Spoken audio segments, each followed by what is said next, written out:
আল্লাহর নবীর গলা কাটতে এসে নবীজির গলা তিনি কাটতে পারেন নাই, বরং তাওহীদের তরবারি দিয়ে নিজের শিরকিয়াতের গলা কাটিয়ে দিয়ে তাওহীদের সুশীতল ছায়া আশ্রয় গ্রহণ করলেন।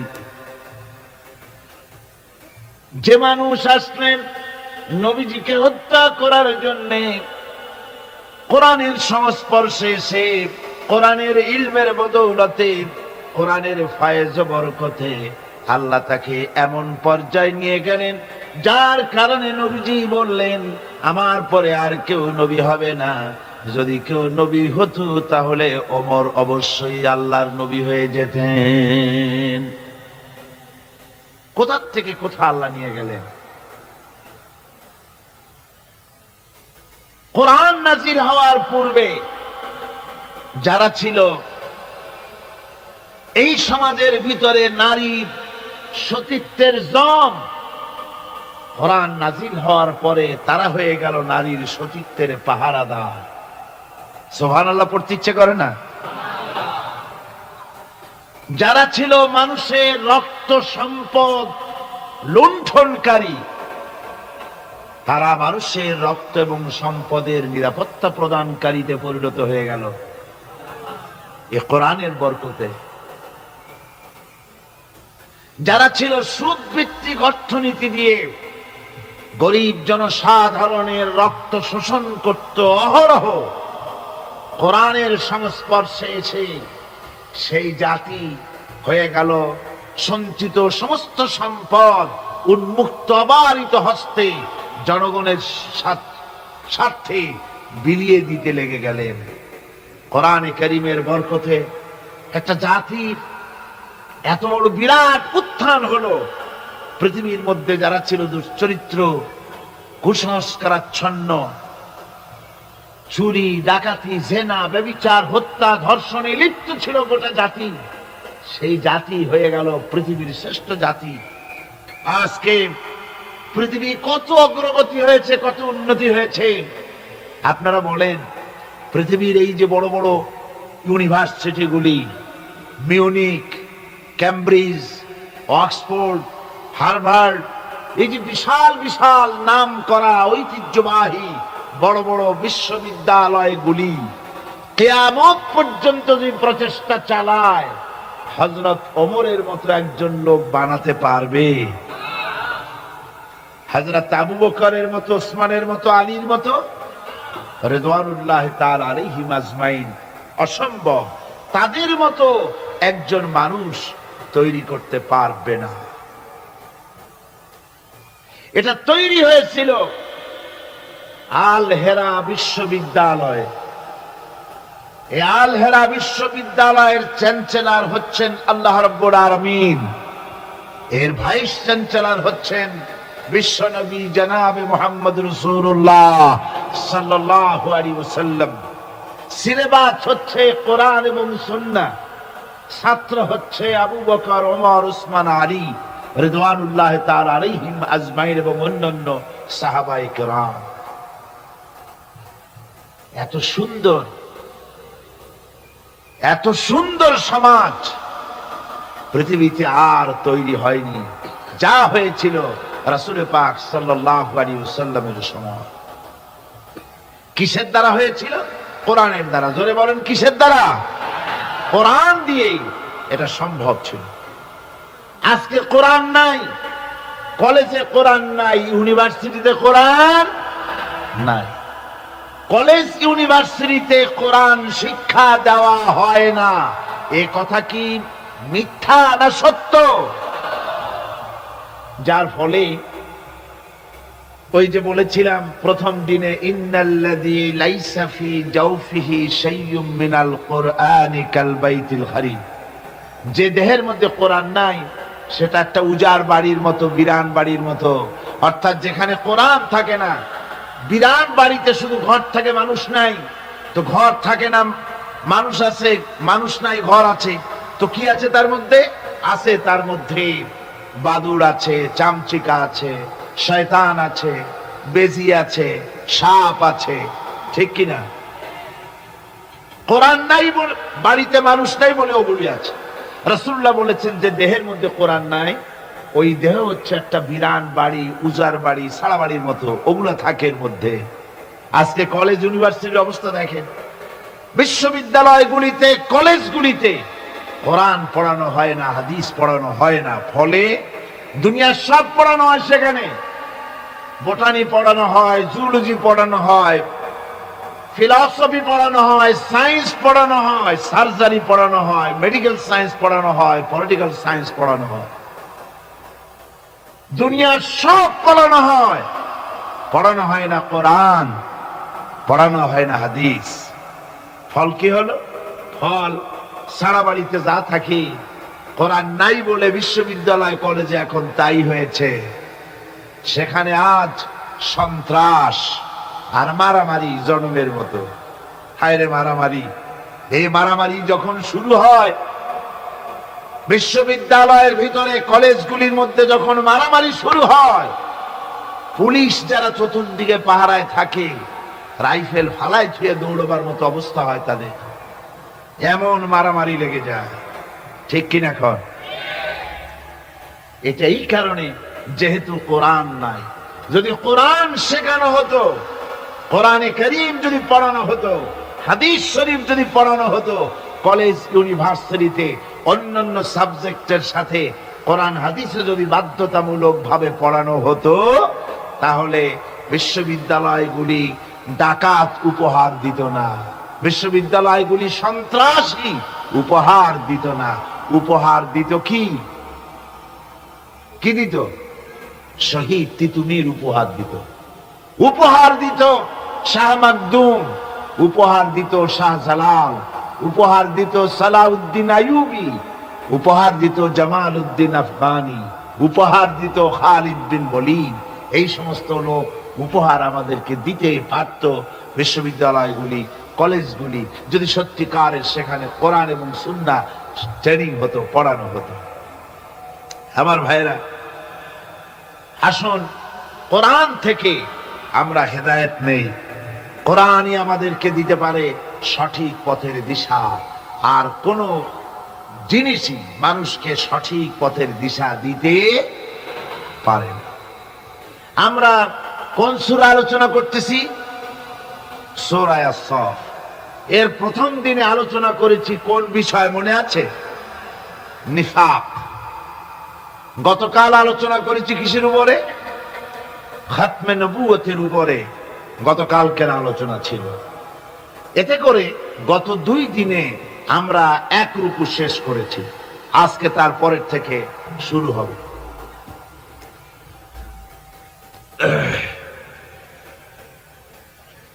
বিসমিল্লাহির রহমানির রহিম।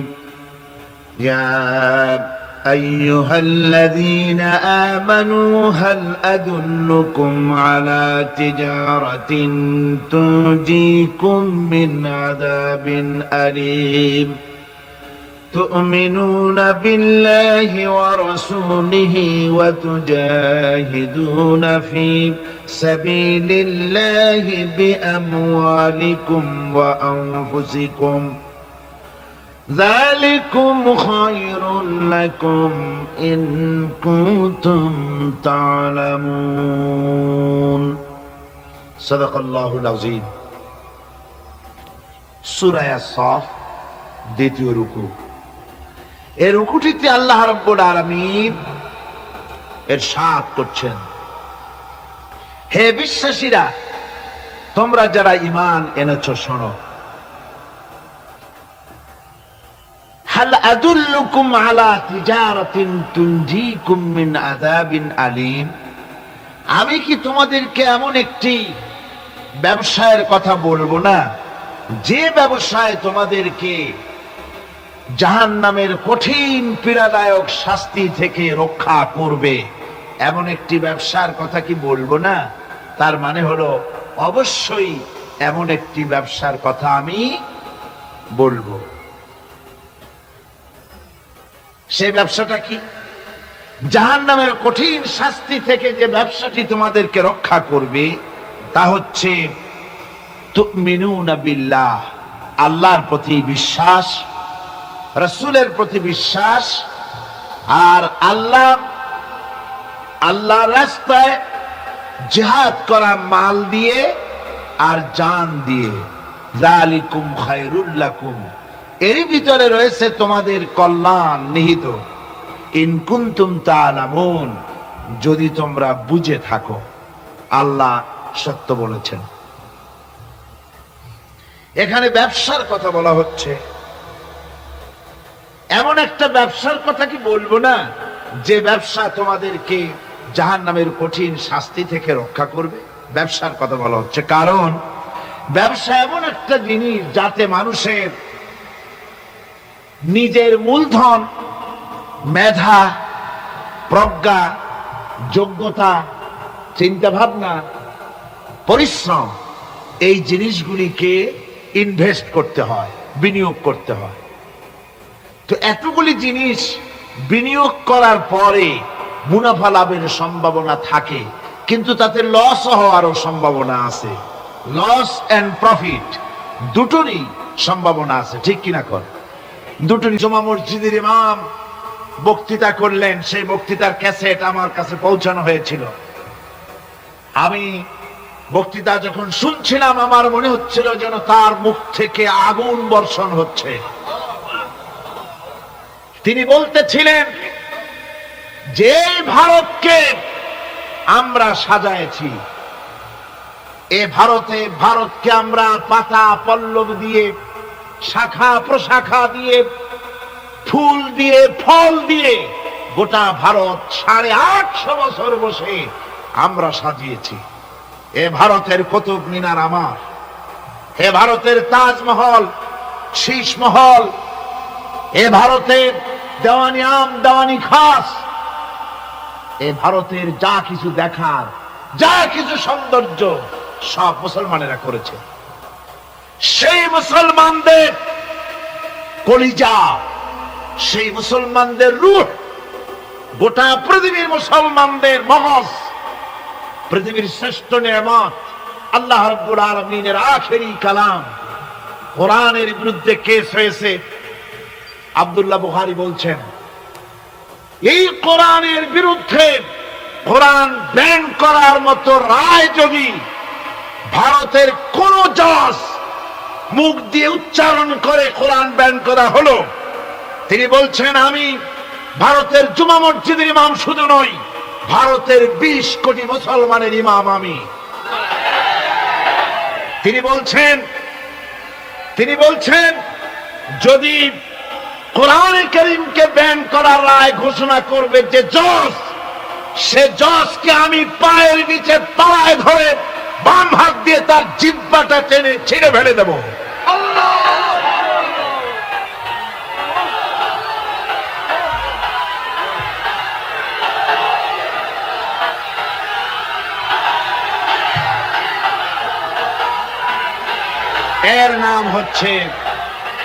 এর নাম ঈমান। জোরে বলেন, এর নাম কি? এর নাম ঈমান।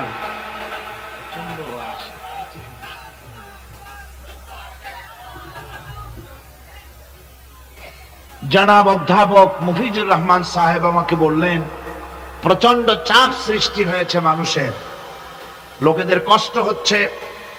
আমি আপনাদেরকে দেখতে বলি নাই, বিশৃঙ্খলার সৃষ্টি করবেন না। আমি জানি আপনারা সব ভদ্র, আদব রক্ষা কারে বলে আপনারা তা জানেন। আমি দাঁড়াতেও বলি নাই, তাকাতেও বলি নাই। আমার কথা শোনেন, আমি এ কারণে বলি নাই খুব রাশ হয়েছে আপনারা দাঁড়ায় দেখেন, এর জন্য তো বলিনি। বলেছি আপনার ভাইকে জায়গা করে দেওয়ার জন্য। কথা বুঝতে পেরেছেন? কোরআনে কারীম আল্লাহ পাক বলেছেন, মজলিসের ভিতরে যখন জায়গা প্রশস্ত করে দিতে বলা হয়, তখন তুমি যদি তোমার ভাইকে জায়গা করে দাও, তোমার জায়গা আল্লাহ বেহেশতে প্রশস্ত করে দেবেন।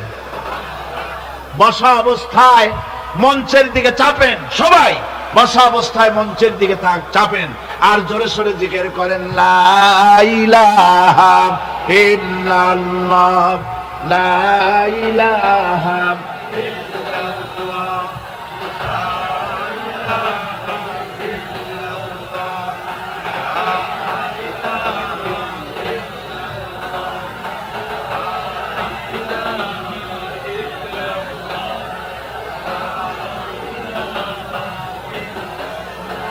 লা ইলাহা ইল্লাল্লাহ, লা ইলাহা ইল্লাল্লাহ। জোরে করেন, লা ইলাহা।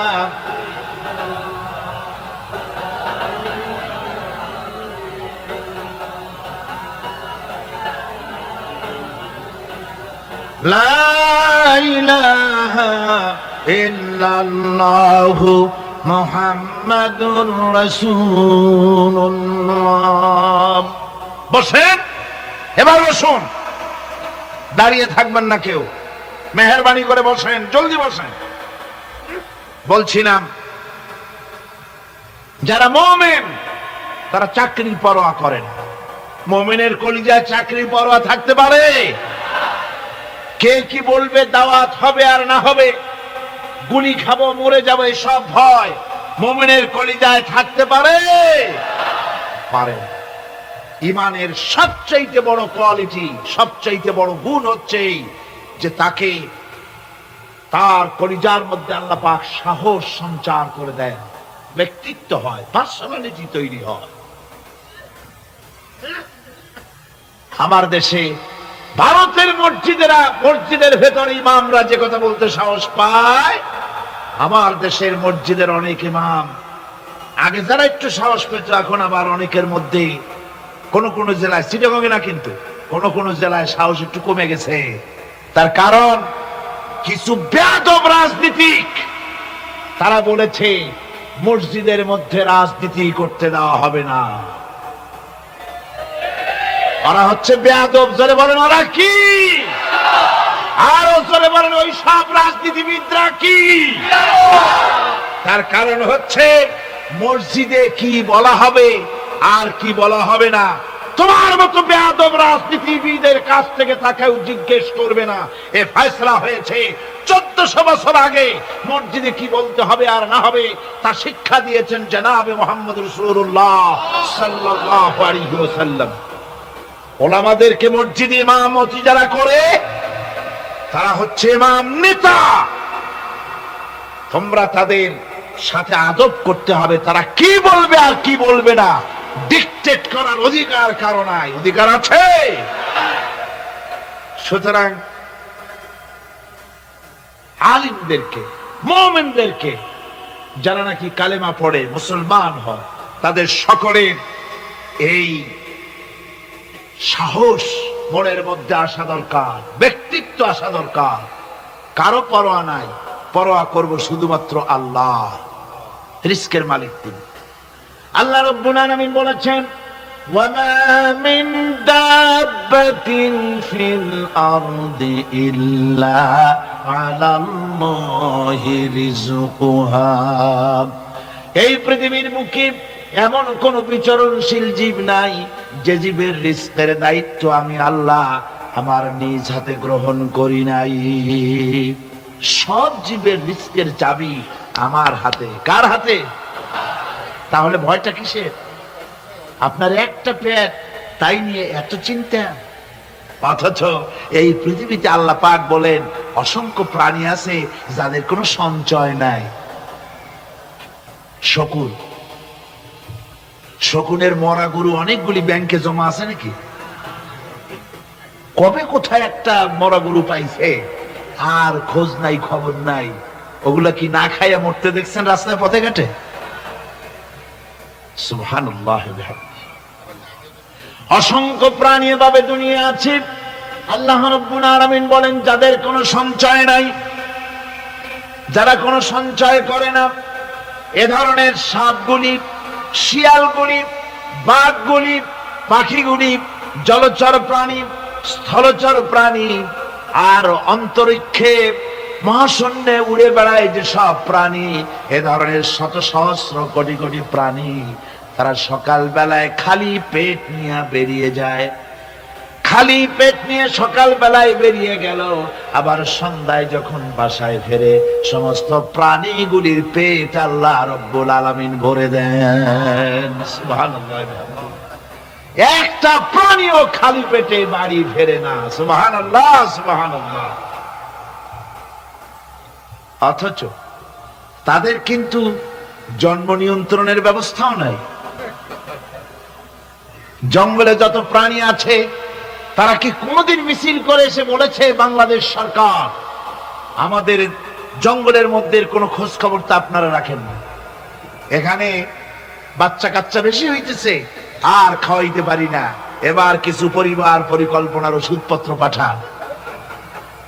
কোনদিন বলেছে? বলে নাই, বলবেও না। কে খাওয়ায়? আল্লাহ পাক খাওয়ায়, আল্লাহ পাক খাওয়ায়। সুতরাং আল্লাহ রাব্বুল আলামিন রিজকের মালিক, একথা বিশ্বাস করতে হবে।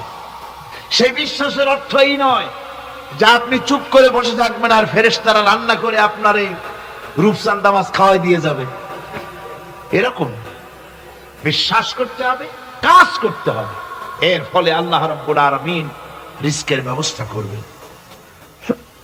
ঈমান আনার পর প্রথম যে কোয়ালিটিটা হবে সেই কোয়ালিটি হচ্ছে পার্সোনালিটি, আত্মসম্ভ্রম, আত্মমর্যাদা। দুনিয়ায় কারোর সামনে মাথা সে নত করবে না, মাথা নত করবে কেবলমাত্র আল্লাহর কাছে। সে বিশ্বাস করবে খাইরিহি ওয়া শাররিহি মিনাল্লাহি তাআলা, ভালো মন্দ সব কার কাছ থেকে হয়? আল্লাহর কাছ থেকে হয়। সে কিছুতেই বিশ্বাস করবে না যে কোনো মাজারের কাছে গেলে, কবরের কাছে গেলে আমার তকদির পাল্টে যাবে, কোন মোমেন তা বিশ্বাস করবে না। কথা বুঝতে পেরেছেন? ভালো করার মন্দ করার সত্তা মালিক আল্লাহ সুবহানাহু ওয়া তাআলা। এরপরে 2 নম্বরের যে কোয়ালিটি সৃষ্টি হবে মুমিনের মধ্যে ঈমান আনার পর, সে গুণটা হচ্ছে সে বিনয়ী হবে। বিনয়, বিনম্রতা তার এক বৈশিষ্ট্য হবে। বিনয় এবং বিনম্রতার বৈশিষ্ট্য হবে। তার কারণ হচ্ছে ঈমান আনার পরে সে জানতে পেরেছে আল্লাহ রাব্বুল আলামিনের কর্তৃত্ব থেকে বেরিয়ে আসার ক্ষমতা কারো নাই। অহংকার করে যাব কোথায়? আস্ফালন করে যাব কোথায়? আল্লাহর রাজত্বের বাইরে, আল্লাহর ক্ষমতার বাইরে যাওয়ার ক্ষমতা তো কারোই নাই। সুতরাং অহংকার তার মধ্যে জায়গা পাবে না।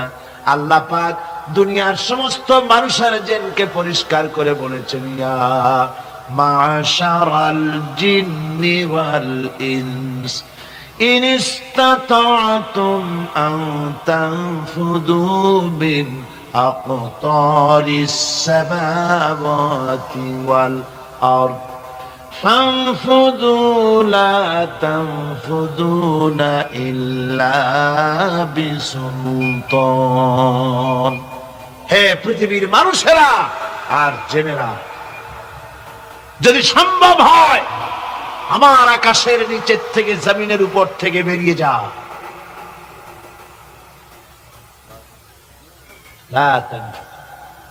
বেরিয়ে যেতে পারবে না। আমি আকাশ এবং জমিন থেকে যদি সম্ভব করতে পারো বেরিয়ে যা। আর যদি কোনো আকাশ থাকে তার নিচে যান, আর যদি কোনো জমিন থাকে তার উপরে যাও। এমন দেশ যদি পাও যেখানে আমার আলো ছাড়া কোনো আলো আছে, আমার বাতাস ছাড়া কোনো বাতাস আছে, আমার চাঁদ সূর্য ছাড়া কোনো চাঁদ সূর্য আছে, যাও সেখানে। আল্লাহ রাব্বুল আলামিন বলেন নাই এরকম যাওয়ার কোনো উপায় নাই। আমি আল্লাহ রাব্বুল আলামিন আকাশ আর জমিন দিয়ে প্যাকেট করে রেখেছি, আটকায় রেখেছি। আমার রাজত্ব থেকে, আমার ক্ষমতা থেকে, আমার কর্তৃত্ব থেকে বেরিয়ে যাওয়ার ক্ষমতা কোনো মানুষের নাই, কোনো জিনের নাই, কোনো প্রাণীর নাই। সুবহানাল্লাহ। মানুষ হচ্ছে অহংকার কিসের হবে? তোমরা হচ্ছ ফকির। আল্লাহ পাক বলছেন ওয়াল্লাহুল গনিয়্যু ওয়া আনতুমুল ফুকারা। আল্লাহ হচ্ছেন গনি। আল্লাহ কি? গনি, বেনিয়াজ, বেপরোয়া। ফাআলুল লিমা ইউরিদ, যা খুশি তাই করে, কারো মুখাপেক্ষী তিনি নন। কোরআনে কারীমে রব্বুল আলামিন বলেছেন, নবী আপনি আমার ব্যাপারে, আমার গুণাবলীর ব্যাপারে বলুন। কুল হুয়াল্লাহু আহাদ। পড়েন সবাই। قل هو الله أحد الله الصمد لم يلد ولم يولد ولم يكن له كفوا أحد। আল্লাহ পাক বলেন, বান্দারে ও আমার নবী আপনি বলুন, আল্লাহ পাক এক এবং একক, তিনি নিরঙ্কুশ, তিনি বেনিয়াস, তিনি কারো মুখাপেক্ষী নন, তিনি কাউকে জন্ম দেন নাই, তাকেও কেউ জন্ম দেয়নি। আকাশ এবং জমিনে আল্লাহর সমকক্ষ কেউ নাই। তোমরা হচ্ছ ফকির আর আমি আল্লাহ হচ্ছি বেনিয়াস।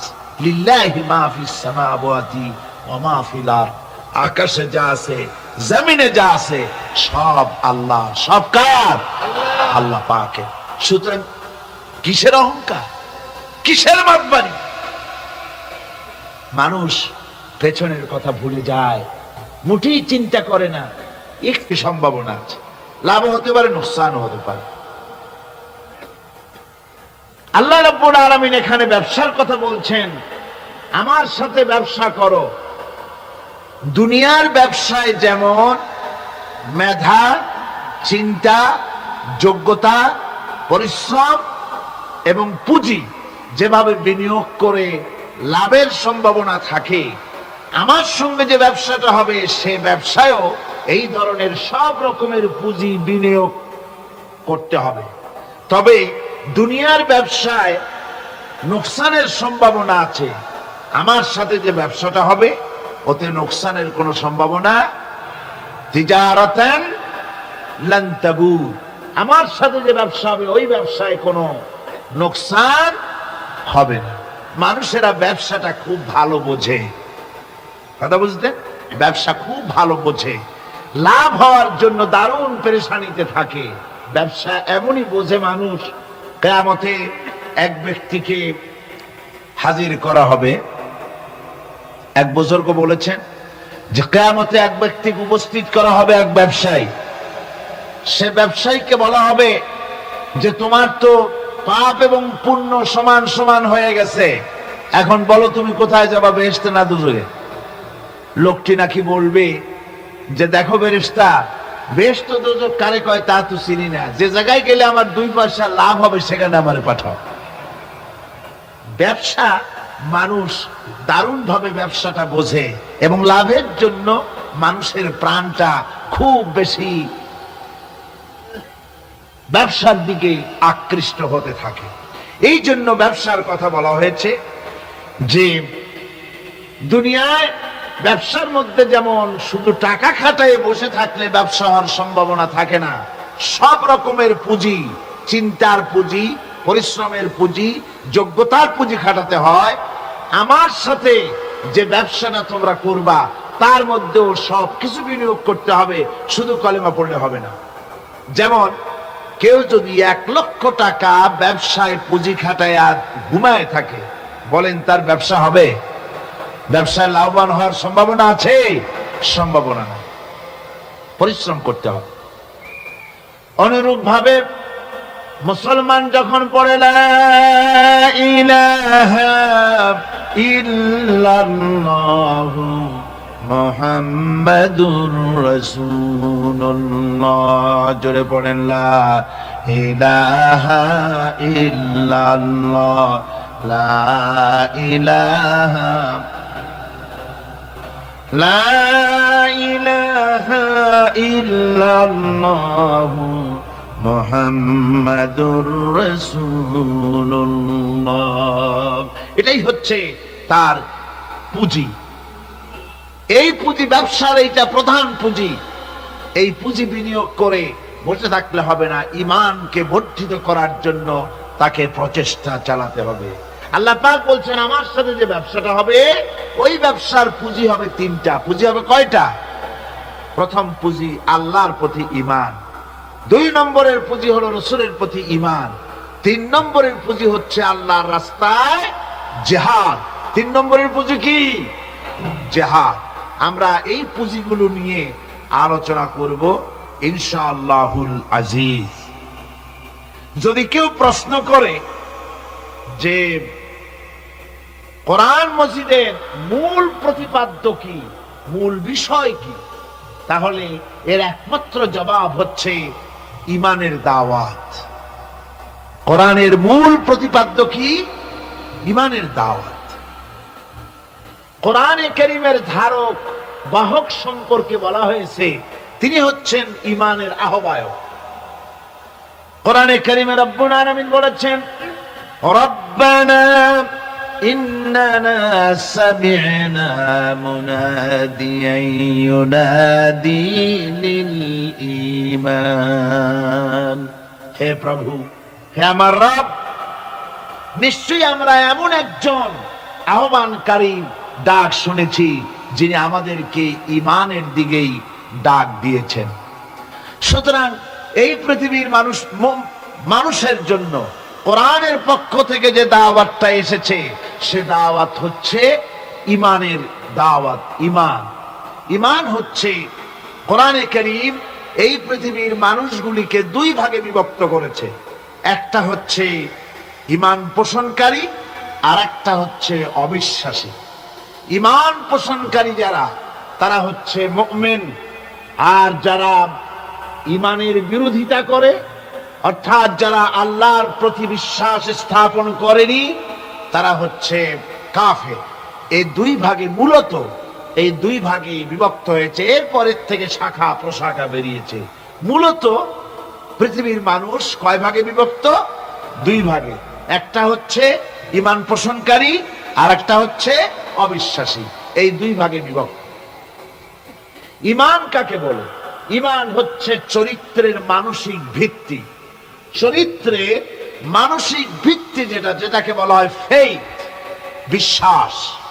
এই বিশ্বাসটাই হচ্ছে ঈমানের, চরিত্রের মানসিক ভিত্তিটাই হচ্ছে ঈমানের মূল কথা। এই ঈমানের দাওয়াত আল্লাহ রাব্বুল আলামিন পৃথিবীবাসীকে কোরআনে কারীমের মাধ্যমে প্রদান করেছেন বিশ্ববাসীর কাছে। পৃথিবীর মধ্যে যে দুইটি দল হয়েছে, দুইটি, একটি ঈমান আর একটি মুমিন। একটি হচ্ছে ঈমান পোষণকারী, আর একটা হচ্ছে যারা অবিশ্বাস করেছে। এই দুটি দল, এই দুটি দলের মধ্যে পার্থক্য কোরআনে কারীম করে দিয়েছে ভাবে, লা ইকরাহা ফিদ্দীন ক্বাদ তাবায়্যানা রুশদু মিনাল গাই। ধর্মের মধ্যে কোনো বাড়াবাড়ি নাই, আর গোমরাহিকে হেদায়েত থেকে বিচ্ছিন্ন করে দেখিয়ে দেওয়া হয়েছে, পরিষ্কার করে বুঝিয়ে দেওয়া হয়েছে। এটা হচ্ছে হেদায়েতের রাস্তা, আর এটা হচ্ছে ঈমানের রাস্তা। তো একটা মানুষ যখন ঈমানের দাবি করে, যখন ঈমানদার হয়, যখন সে কালেমা পাঠ করে, তখন তার মধ্যে অনেকগুলি গুণ তৈরি হয়, অনেকগুলি কোয়ালিটি তৈরি হয়ে যায়।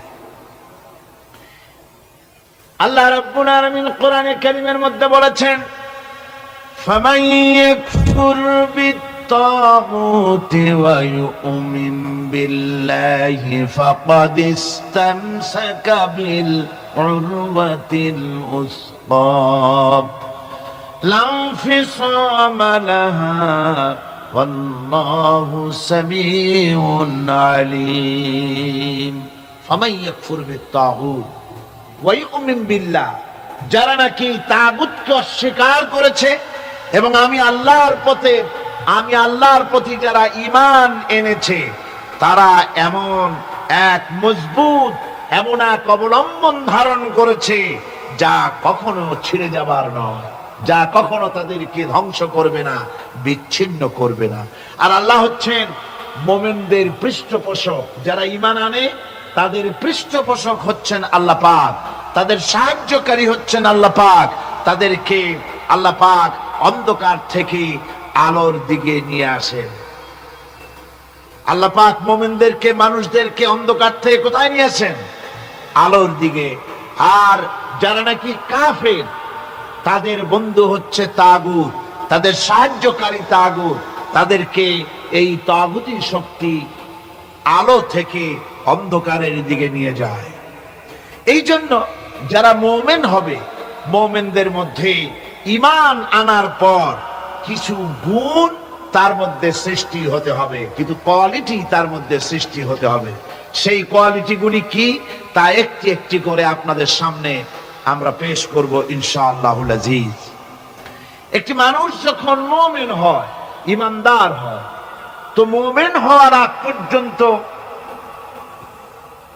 সে হয় হীনমন্যতায় ভোগে, ইনফিরিয়রিটি কমপ্লেক্স, এহসাসে কমতরি, হীনমন্যতা। অর্থাৎ আল্লাহর প্রতি ঈমান আনার আগ পর্যন্ত সে আগুনের মধ্যে ক্ষমতা আছে, পানির মধ্যে ক্ষমতা আছে। যখন সে ব্যক্তি ঈমান আনার পরে তার ভেতরে আত্মসম্ভ্রম পয়দা হয়ে যায়, শখসিয়তের পয়দা হয়ে যায়, তার ভিতরে এমন একটা আত্মমর্যাদা বোধ এসে যায় যে আমি যেগুলির সামনে মাথা নত করি আর শক্তি আছে বলে মনে করি, এগুলি তো আসলে কিছুই না, সব শক্তির মূল হতেছেন তো আল্লাহ রব্বুল আলামিন। কোরআনে কারিমে রব্বুল আলামিন বলেছেন, ইন্নাল্লাযীনা তাদউনা মিন দুনিল্লাহি ইবাদুন আমসালুকুম। আল্লাহ পাক বলেন, আমাকে বাদ দিয়ে তোমরা যাদেরকে ডাকো, আমাকে বাদ দিয়ে যাদের আশ্রয় গ্রহণ করো, যাদের কাছে সাহায্য কামনা করো, ওরা তোমার মতো আমার আর একটি গোলাম। তুমি যেমন আমার গোলাম, ওরাও তেমন আমারই গোলাম। সুতরাং তুমি নিজে গোলাম হয়ে আর একটা গোলামের কাছে হাত পেতেছো, তোমার কোনো প্রয়োজন সে মিটাতে পারবে না, তোমার কোনো প্রয়োজন সে মিটাতে পারবে না। ওরা নিজের সাহায্য নিজেরা করতে পারে না। কোরআনে কারীম কি সুন্দর করে বুঝিয়েছে, হাতে তৈরি করে মূর্তি বানায়া তার সামনে তোমরা সাহায্য চাও, ওরা তোমার সাহায্য করবে কি? ওরা তো নিজের সাহায্য নিজেকে করতে পারে না। এই যে আমাদের দেশে কত মূর্তি তৈরি হয়, এক একটা 8টা 10টা করে হাত থাকে, এগুলির সামনে নানান রকমের নজর পেশ করা হয়। এগুলি যদি কুকুরে এসে খাওয়া আরম্ভ করে, আপনারা বলেন 10টা হাতের একটা হাত দিয়েও কি তাড়াই দিতে পারবে? পারবে না। এমনকি ওদের নাকের ডগায় মাছি বসে যদি মুখের মধ্যে পায়খানা করে, তাও এতগুলি হাতের একটা আঙ্গুল দিয়া মাছিটাকে উড়াই দিতে পারবে না। এরা, আল্লাহ রাব্বুল আলামিন বলেন যে ওরা মাছির মতো একটি ক্ষুদ্র প্রাণী বানাতেও সক্ষম নয়, অথচ এদের কাছে সাহায্য কামনা করা হয়। একবার রাসূল পাক সাল্লাল্লাহু আলাইহি ওয়াসাল্লামের কাছে একজন মুশরিক এসেছেন, তার কাছে একটা ভাঙ্গা মূর্তি। হুজুর জিজ্ঞেস করলেন, তোমার মূর্তিটা ভাঙা কেন? লোকটি বলল যে এটি হচ্ছে আমার খোদা, একে আমি সব সময় সাথে রাখি, না জানি কোন সময় কোন বিপদে পড়ি, এই জন্য সাথে রাখি বিপদ থেকে বাঁচার জন্য। পথিমধ্যে আমার প্রকৃতির ডাক এলো, পেশাব পায়খানায় যাওয়ার প্রয়োজন হলো, তো মনে করলাম এমন জায়গায় এই খোদা নিয়ে যাওয়া উচিত না। খোদাকে রাস্তার উপরে রেখে তারপরে গেলাম কাম সারতে। কাম সেরে এসে দেখি যে এইটার মাথা থেকে শুরু করে পা পর্যন্ত ভিজা। মনে করলাম খোদার শরীর ভিজা, না জানি নিশ্চয়ই কোনো পবিত্র বরকতপূর্ণ পানি হবে। তো এই বরকতপূর্ণ পানি আমি নিজে একটু টেস্ট করলাম, জিহ্বা দিয়া চাটলাম, খাইলাম, দেখলাম যে কেমন কেমন গন্ধ আসে, আর কি একটা টক টক জাতীয় বিশ্রী রকমের। তো মনে করলাম পবিত্র পানি এরকমের গন্ধ হবে কেন? এদিক ওদিক তাকালাম, তাকিয়ে দেখি দূরে একটা কুকুর দাঁড়ানো, তার নিচের থেকে পানি টপকাচ্ছে। তখন ভাবলাম যে আসলে কোন বরকতের পানি এটা। আমি তখন রাগ করে এইটা ঠ্যাং ধরে আছাড় মারলাম যে তুই কি খোদা না তুই একটা হুদা? তুই তো নিজেরই ঠেকাতে পারিস না বিপদ থেকে, তো আমারে ঠেকাবি কি করে? হাদিস শরীফ এসছে, রাসূল পাক সাল্লাল্লাহু আলাইহি ওয়াসাল্লাম তখন হেসে দিয়েছিলেন। সে হাসিতে হুজুরের দন্ত মোবারক বিকশিত হয়েছিল, শরীর মোবারক কেঁপে উঠেছিল। হুজুর জিজ্ঞেস করলেন, আমার কাছে কি মতলবে এসেছো?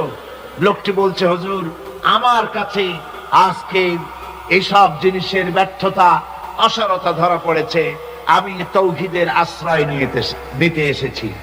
আল্লাহর নবী বললেন, পড়ো লা ইলাহা ইল্লাল্লাহু মুহাম্মাদুর রাসূলুল্লাহ।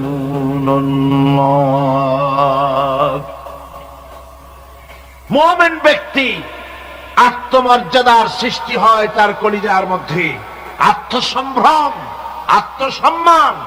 সে কারো কাছে মাথা নত করবে না, তার কারণ সে জানে আমি যার গোলাম তিনি হচ্ছেন সকল ক্ষমতার উৎস। সকল ক্ষমতার উৎস কে? চিল্লায় বলতে হবে, সকল ক্ষমতার উৎস কে? কিন্তু আমার দেশের পার্লামেন্ট, আমার দেশের সংসদ, এই সংসদে নেতা নেত্রীরা সেখানে বসে বলেন সকল ক্ষমতার উৎস, সকল শক্তির উৎস জনগণ। বলেন এরকম, সকল ক্ষমতার উৎস জনগণ। এই ধরনের কথা বলা শিরক, বিশ্বাস করাও শিরক। জনগণের ক্ষমতা কোথায়? জনগণ শুধু ভোটের ক্ষমতা রাখে, ক্ষমতা দেওয়ার মালিক আর ক্ষমতা ছিনায় নেওয়ার মালিক জোরে বলেন কে?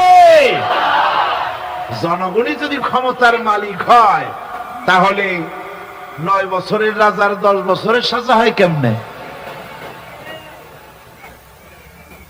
জনগণ ক্ষমতার মালিক নয়, এটি একটি মিথ্যে কথা। এই কথাটি শিরক। কোন মুসলমানের কথা বিশ্বাস করা উচিত নয়। কথা বুঝতে পেরেছেন? কোন মুসলমানের বিশ্বাস করা উচিত নয়। আল্লাহ পাক পরিষ্কার বলেছেন, আন্নাল কুওয়াতা লিল্লাহি জামিআ, সমস্ত ক্ষমতার উৎস কেবলমাত্র আল্লাহ সুবহানাহু ওয়া তাআলা। কিন্তু বেকুবরা বোঝে না, জনগণকে খুশি করার জন্য, তাদের ভোট যেন বারবার পাওয়া যায়, এই জন্য বলে সমস্ত ক্ষমতার উৎস জনগণ।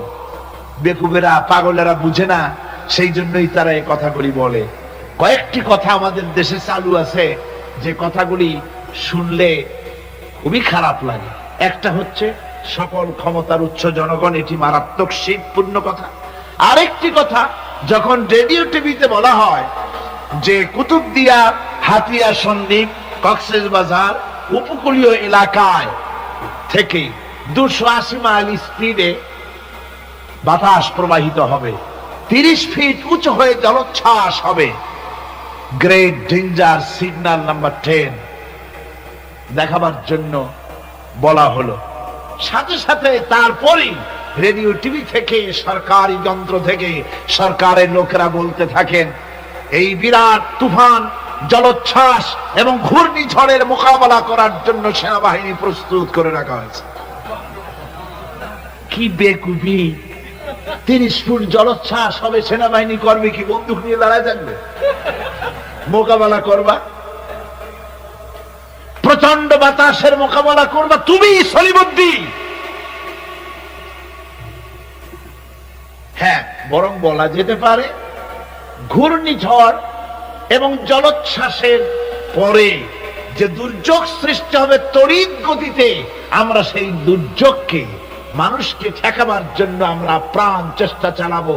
আমাদের সব মেশিনারি সেজন্য প্রস্তুত আছে, এটা বলা যেতে পারে। কিন্তু ঝড়ের মোকাবেলা করব, মারাত্মক কথা, মারাত্মক কথা।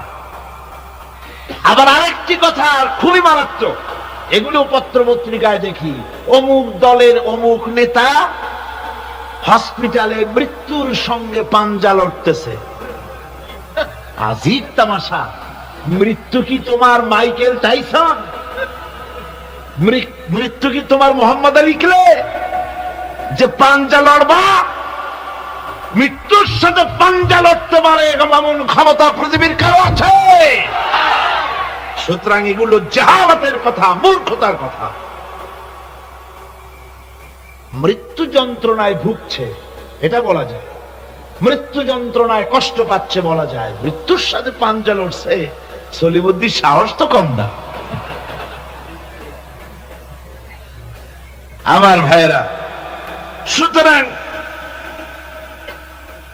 সমস্ত ক্ষমতার উৎস কেবলমাত্র আল্লাহ সুবহানাহু ওয়া তাআলা।